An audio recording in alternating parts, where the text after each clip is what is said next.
So, Malcolm, how was your weekend?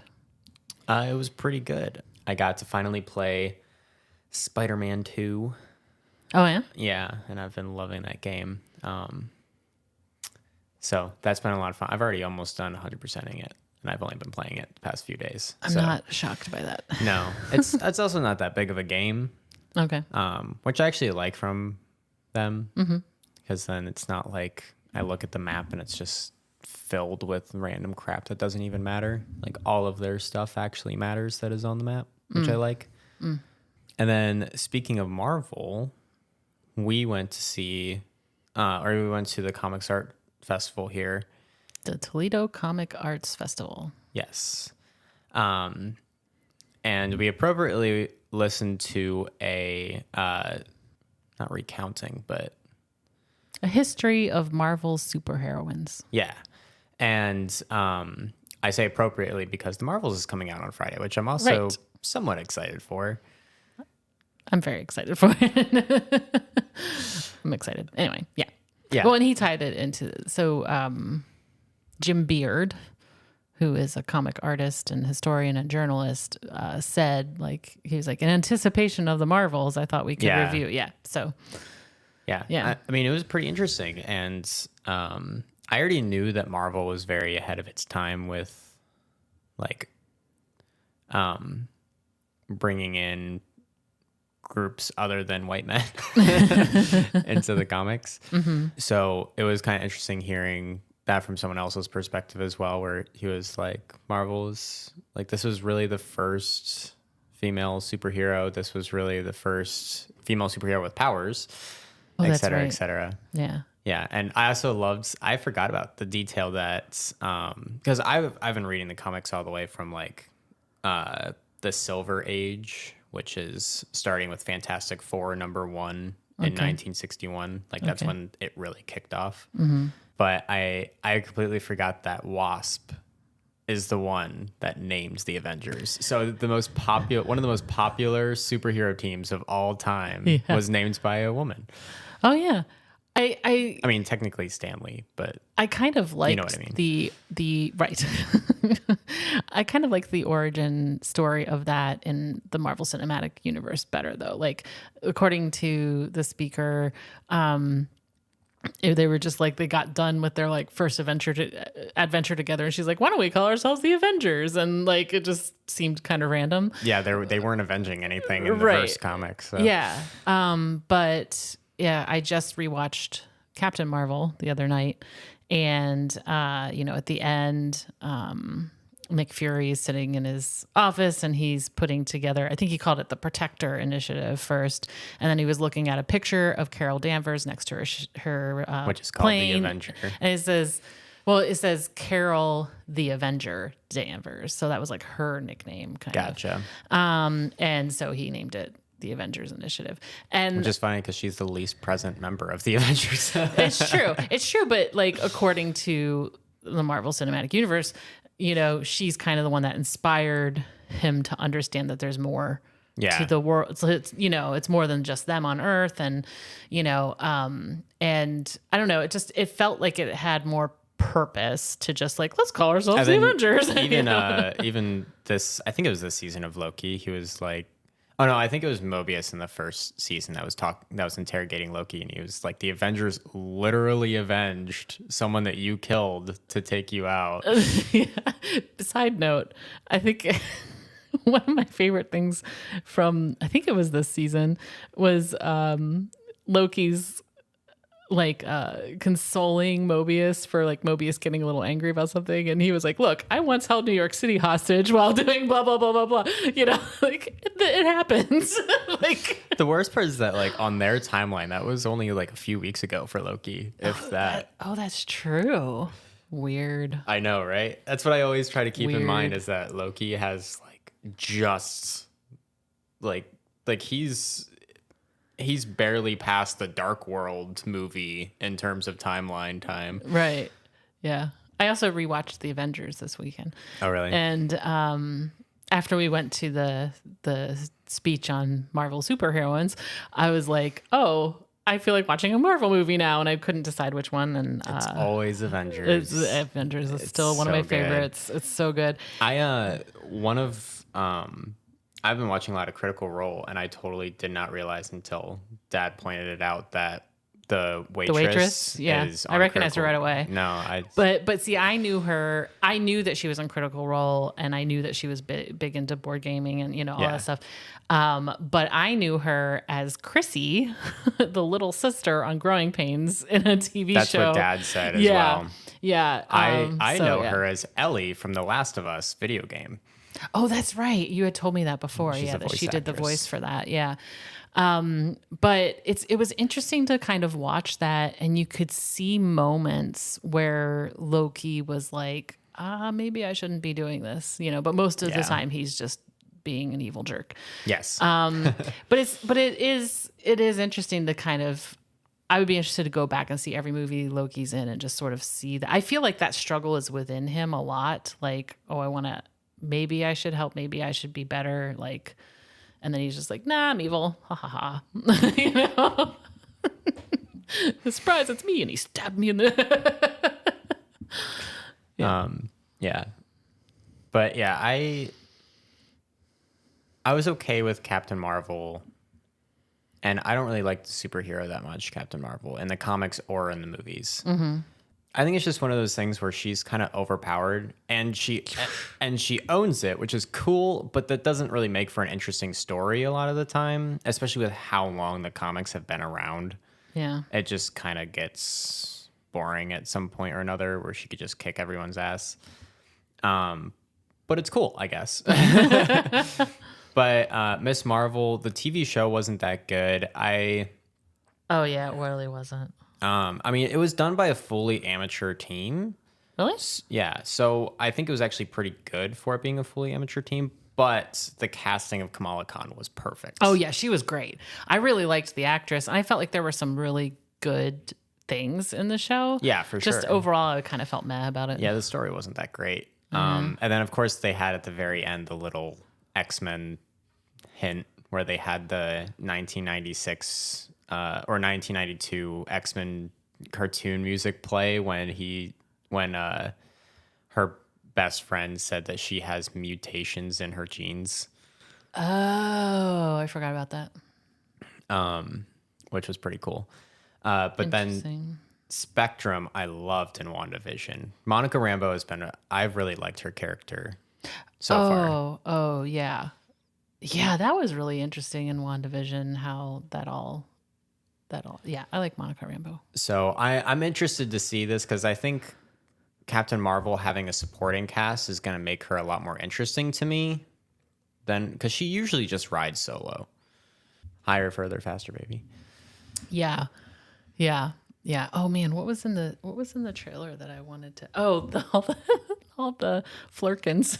Oh yeah, the Goose's litter. The flirkin litter. Oh my goodness. Yeah, so I'm looking forward to. I don't know. I still that. feel like I like the name Chewie better for the Flurkin name instead of Goose, because that's what it was in the comics, I'm pretty sure. Oh, I suspect the movie they probably just totally made it Goose because of Top Gun. Oh, So that okay. like the Doctor would have been like doing an homage to a recent movie, and Gotcha. you know what I mean? Okay. Like that's my guess. That does make sense. Also, Chewie is Chewbacca's nickname, and that might have felt a little I mean, they own Star Wars too. true. So- But maybe they're like, we already use this name. You know what's so funny? Okay, this is totally a side note. We were talking about Christmas trees the other day and whether you should decorate them to be like nice and like sophisticated looking and do like, like I have a friend who does a really nice job. I mean, she has a beautiful tree and it's just like, it doesn't have like kids ornaments on it and stuff. Like she doesn't have any kids. And she has like, I think is like blue and green and silver. And I don't know. It's just a really pretty tree. And then, so some people like to do trees like that.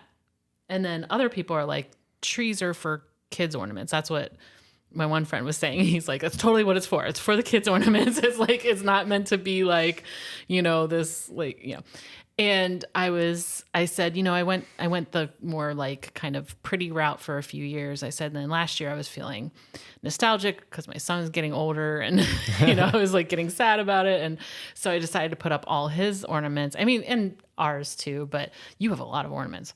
Yeah, I do. And I realized that I had done them in sections in the tree, right? So I was like, so here's the Winnie the Pooh section, and here's the Star Wars section, and here's the Marvel section, and here's the other Disney Pixar section. And I was like, so like it was like in sections around the tree. And my friend goes, so basically you had a Disney tree. And I was like, oh my God. Yes, those are all Disney franchises. Even if they weren't when we got them, they are now. They are now. So it was like our tree was like 85% Disney. So you're welcome, Disney. Yeah. None of the ornaments I've even bought myself. They've all been not requested from me, and they have still appeared in my possession. Well, that's a thing our family has done since I can remember is every Christmas we would get like usually a Hallmark ornament. And I don't remember. I wonder when Hallmark started doing this, because I feel like this started happening like when I was like 7 or something. It was like every year you got some kind of ornament that sort of represented something you liked that year, even if it was more generic and not like, oh, here's a Grogu ornament, even if it was like, oh, here's a cat drinking coffee, or whatever. Yeah. So we have a lot of Hallmark ornaments. Yes, we do.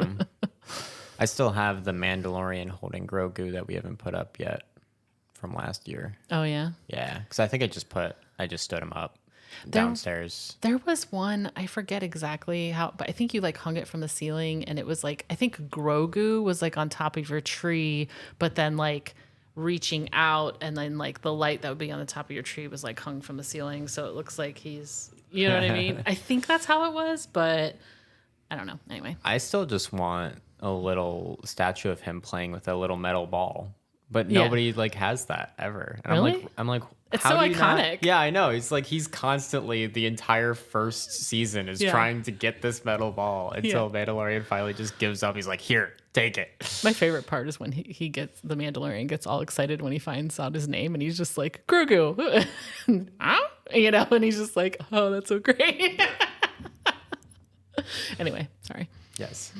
But yeah, I didn't know as well, because during his presentation, he was going like all the way from I think it's 1941. Oh, we're back to the Marvel Superheroines presentation. Got it. Yeah, he started like early. He started with the original comic from Marvel. Yeah. Well, it wasn't called Marvel at that point, but same company. Yes. It had the Human Torch and Submariner in it. Oh, yeah. Yeah.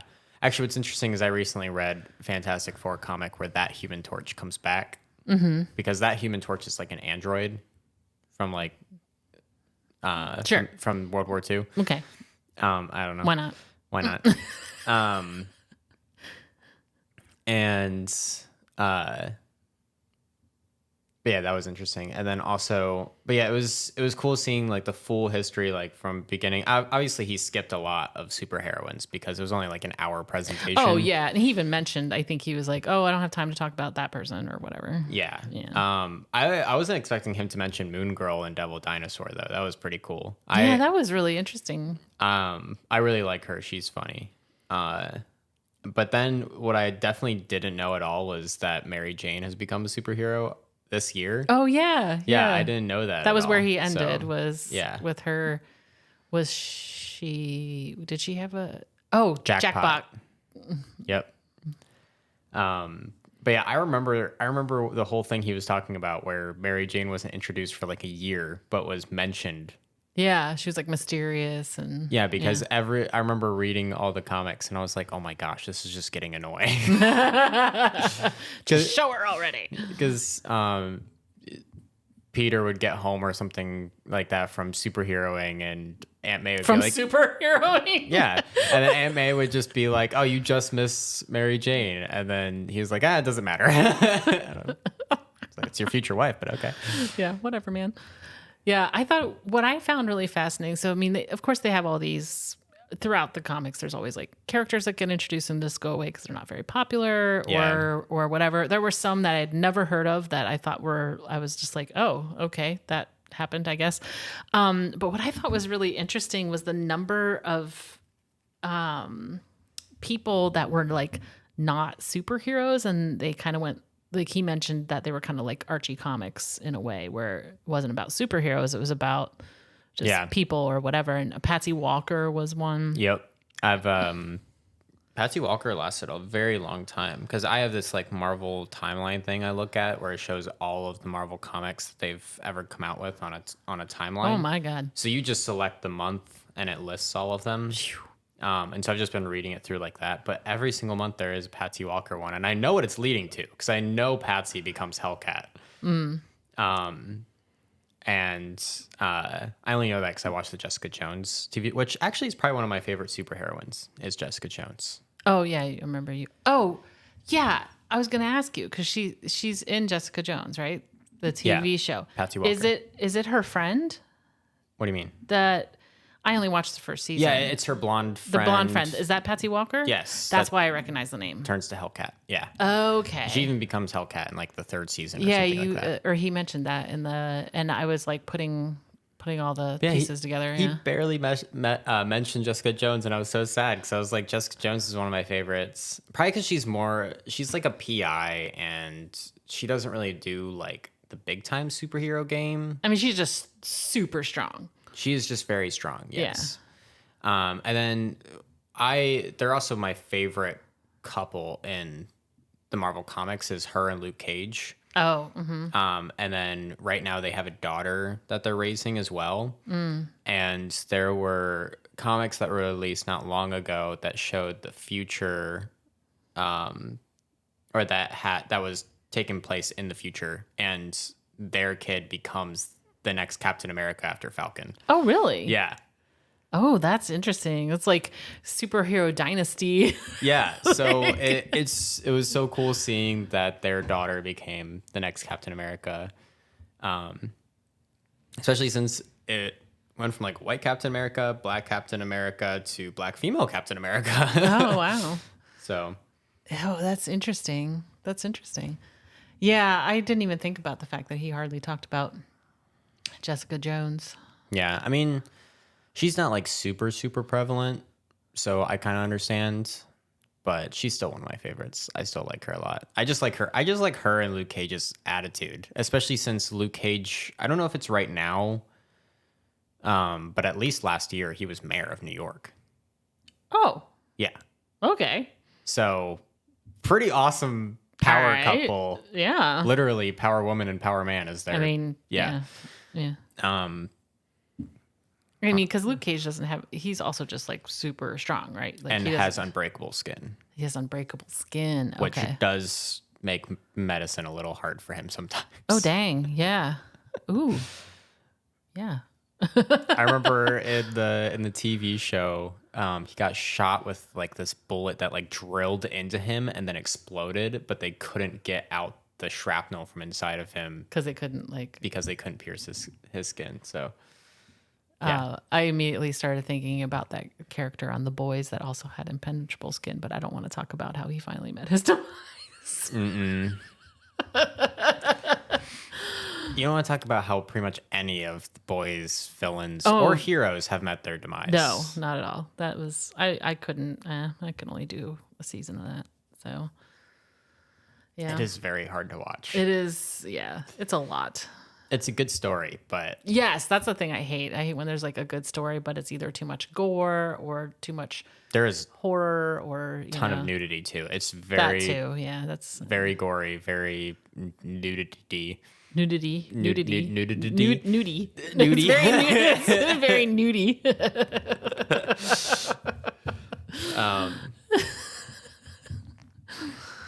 But one of the main casts is also superheroine of that show. So one of what? Starlight. Oh yeah, but one of. Oh, you were just saying a superhero. I'm sorry. Yeah, I'm sorry. I thought you were making a connection that. Okay. Yeah. No. Sorry. Yes. All of that. Thanks for clearing up that misunderstanding. Side note, one of the things I thought was pretty cool about that presentation was it was given by Jim Beard, who has written some Marvel comics, and he's a journalist, and also he writes his own as well. He has, and he's also done some licensed stuff for Ghostbusters and Star Wars, and and he's a Toledo native, so I was like, that's pretty cool. So famous people from Toledo that I'm aware of now include him, Katie Holmes, and Jamie Farr, who you probably don't know who that is, but Sounds familiar. probably because there's like Jamie Farr named things around here. He was on a TV show called MASH. It was very popular in the 70s. Gotcha. And so, he was very, Does he have a Jamie Farr candy bar? that is a missed opportunity. No, I think there's like a golf tournament named after him, and I don't know. That's interesting. Yeah. We actually have a lot of icons that come from Toledo. Who else? I don't know. I've just heard of a lot. We actually have a lot, but I don't know who they are. I don't have a good memory, okay? That's true, you don't. But Thanks. no, I mean, I don't know. I can't think of any like. I just remember my broadcasting professor just listing off a bunch that are popular on radio or. Yeah, I mean, I'm probably music. later on going to be like, oh, what about this person? Oh, Art Tatum. There's jazz pianist. also a bunch of movies and TV shows that have been recorded in Toledo. Mm-hmm.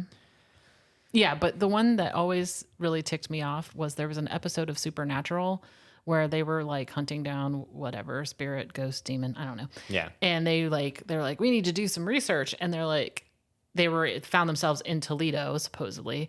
And they're like, let's go to the Toledo Library. And it was the most rundown, podunk, like tiny little library with limited resources. And I was like, that is an insult to our library system. The Toledo Library is so nice. It is so nice. And even the branches are nice. That's where we went to for. Yeah, that was where the thing was. It's so like, this is one of the best library systems in the country.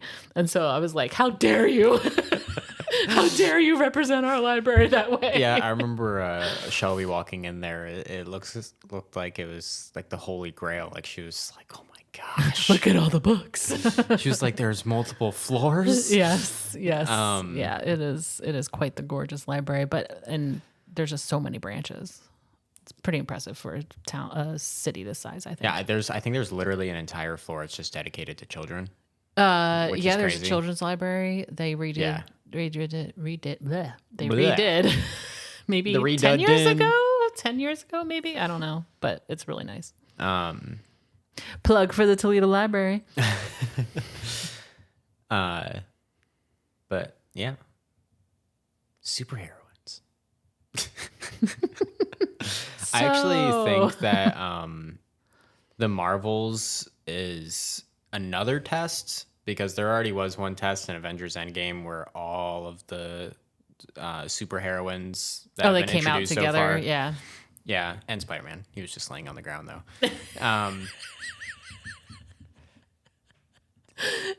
He was just like knocked out on the ground, and they all just like stepped over him, and I was like, okay. I was like, that was kind of rude, but okay. It was funny though. But there was that.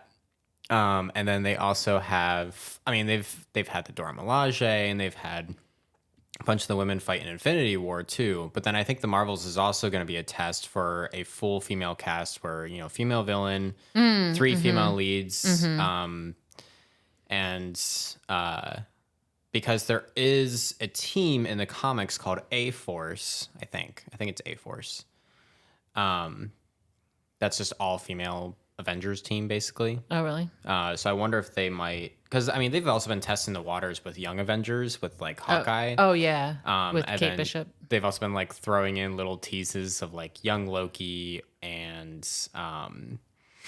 the one kid from Falcon and the Winter Soldier, Stature, and Ant-Man and the Wasp: Quantumania.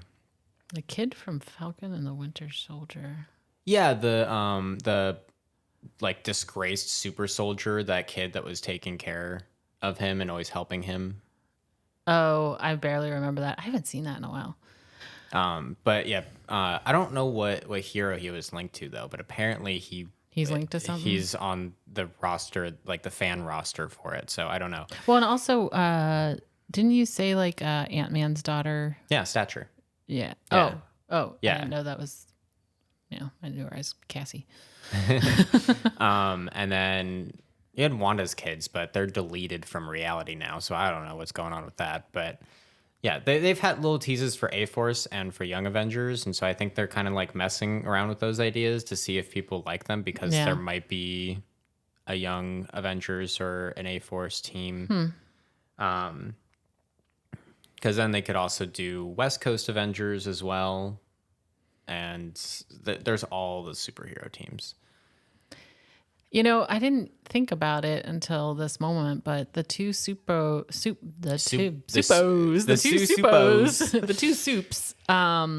capable of holding their own against Thanos were Wanda and Captain Marvel.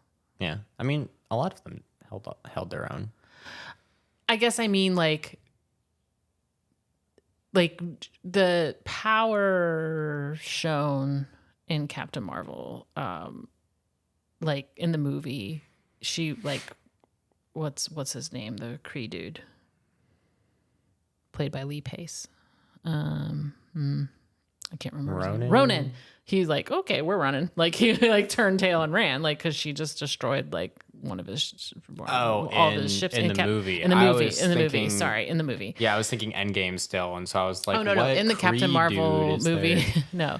And they were like, woo, tuck tail and run. And then it wasn't until Wanda started getting at Thanos that he was like, rain fire down, you know. Yeah. Although I do love how much Captain America held his own against him. Yeah, I think the moments of desperation from Thanos was those two moments, because he like had to pull the Power Stone out and hit Captain Marvel with it. Yes. And had to rain down fire against Wanda. Yeah. Yeah. Yeah, so I'd be interested. I think we're moving further. We're getting better with some of this, you know, like women taking center stage in like comic book things, you know, like Yeah. like when they redid Ghostbusters with an all-female cast, that was like horrendous. I mean, I loved the movie, but the comments from the guys who grew up with Ghostbusters, right? Yeah.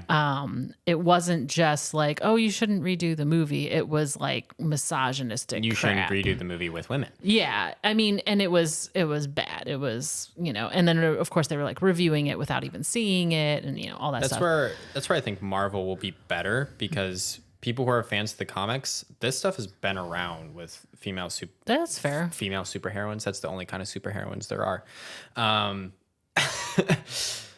For years, and then the movies have had a lot of superheroines, like X-Men or even early Storm, Avengers. who's one of the, he mentioned in the speech that the Storm was like one of the most popular of all time, right? Yes, Storm was very popular.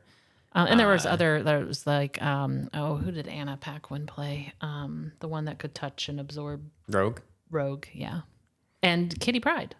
Yep. Yeah, and they were all. I'm sorry to say, I like her pet dragon more than her. She's a pet dragon. She has like this little purple pet dragon that will just like sit on her shoulder all the time. Rob, that wasn't in the movie. Yeah, so there has been, you know, the X-Men, even though it's called X-Men, like it wasn't just like a bunch of dudes. Yeah. I mean, and well, Dark Phoenix, or Jean Grey, was super powerful too, and Yep. But I mean, yeah, there's it's been there. There is kind of a part of me that's like, how can you be a fan of comics and like get that petty about women? I don't understand it. Because they only read the men's comics. Oh, maybe. Yeah. They read all the psychotic men stories, like The psychotic men story. Moon Knight and Punisher and Blade and. Okay. Yep. Fair. Wait, Yep. Blade? Which one is Blade? Half vampire. That's what I thought, but I don't know why I didn't think the name was Blade. I don't know. I don't know. He literally walks around with a silver blade to kill monsters. Well, so. then there you go. Is that going to be redone too? Yeah, Blade is coming out next year, I think. Oh yeah, we talked about that. Was it Mahershala Ali? Yeah. Okay. All right. Yeah, I can't wait.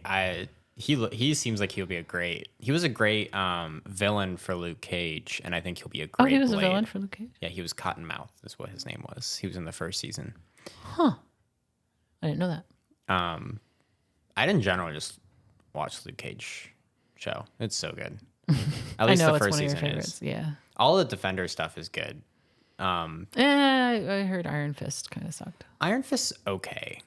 It's definitely not on par with the rest of the Defender stuff. There you go. But it's still really good. Or not really good. It's still good. It's good enough for me to watch. Take that qualifier out. Let's just Let's take away really out. Okay, so we have the Marvels. I was just, since we're on Marvel topic, was there anything you wanted to add theory wise or anything about Loki? There's only one more episode, right? Oh yeah, there is. So I don't know. Yeah, and this episode will be posted the day before that episode comes out. So I don't know. I was just curious if you had any. Yeah, I was just curious if you had any theories. I forgot that it's like literally last episode of Loki, the Marvels. Like, oh yeah, it's back like to back. back to back. Yeah. I mean, they do plan this stuff out, so it makes sense. Yeah. Anyway, I feel like Secret Wars or Kang Dynasty is gonna be them breaking the loop, and so I think the end of season 2 is gonna be him finding out that all that he's doing is just restoring the loop, and so he's just gonna end up putting He Who Remains right back where he was. Oh, interesting. So I think that, all of this is on a loop to get He Who Remains right back to where he was and then restart that same loop. And it keeps going over and over again with Loki being a variant, and Sylvia escaping at some point and all of that jazz. Oh, I love that we finally got Casey's story too. There's Prison Break. Yeah. And then he even said that he was going to gut one of them like a fish. If yes, they and I thought anything. that was a nice touch. What's a fish? The most innocent guy at the TVA. Yeah, he's like hardened criminal. I love Casey. Yeah, obviously, even in a bank vault. But yeah, the whole thing, this whole season has been like, blowing my mind. Oh, and by the way, I loved that Ouroboros actually named what an Ouroboros is in the one episode. He's like, a snake eating its own tail. But yeah, all right. No other theories. What is your theory? I don't have one because I'm so confused.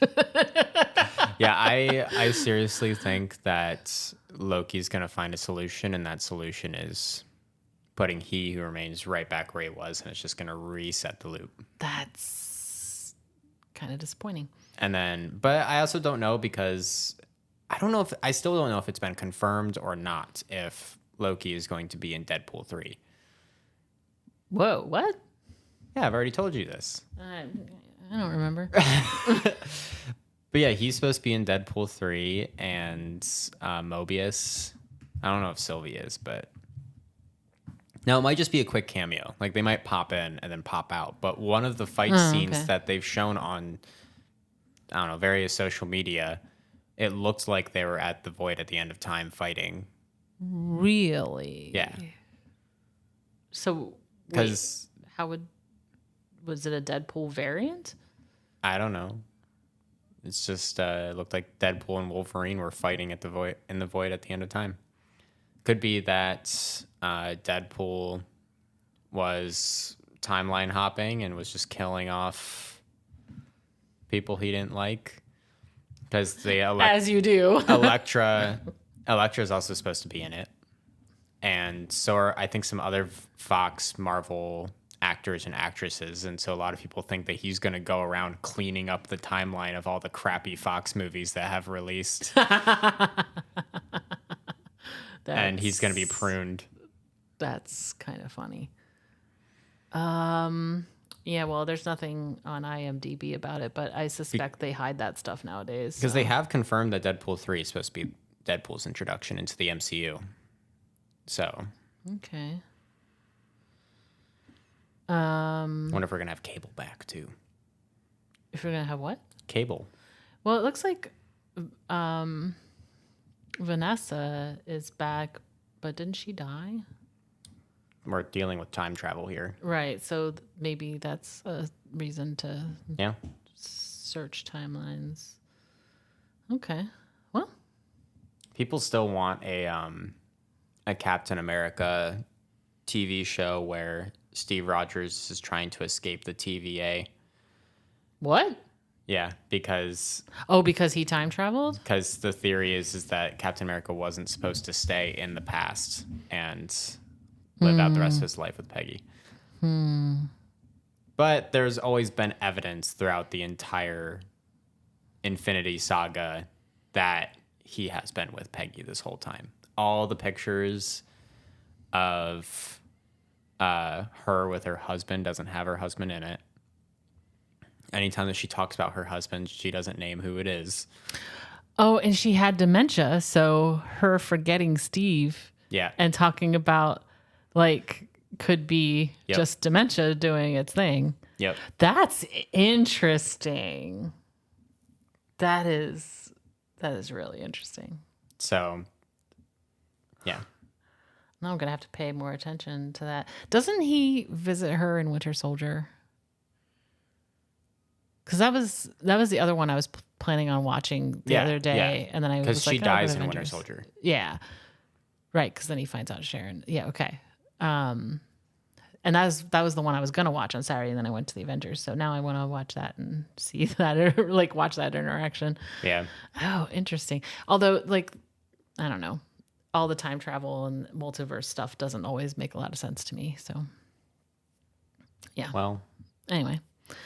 Yeah, I sometimes get annoyed with people because people get annoyed with multiverse stuff because people are like, oh, there's never any consequence because you can just bring back the hero from another universe. And it's like, that's not the point. The point is that you make people care for this hero specifically. Yeah. So then if they die, you can't just bring them back. Yeah. Like, because then when they come from another universe, you're like, oh, it's just another one. Yeah, it doesn't feel like, oh, we have him back, you know? Yeah. So, yeah. All right, well, any other theories to share? Comments on superheroes or superheroines? Heroines? Lady superheroes? Now with all of there's also this Spider-Woman movie that's supposed to be coming out.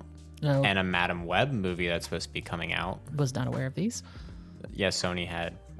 I don't know if people leaked it or if it was if they said anything, but was it Tom Holland that leaked it? Maybe.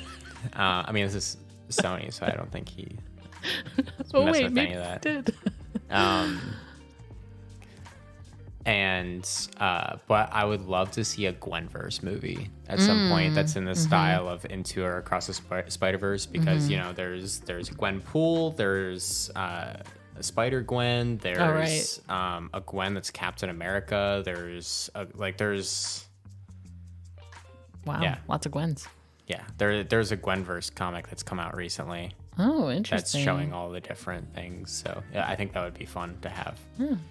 Because everyone loves Gwen, which is weird because, like Jim Beard said, she died in like the early 70s in the comics. So it's weird that she's still so popular even now. Yeah. Huh. All right. Well, I think it's about time that we get going. Buy our tickets for the Marvels. Yes, that too. Well, time to go.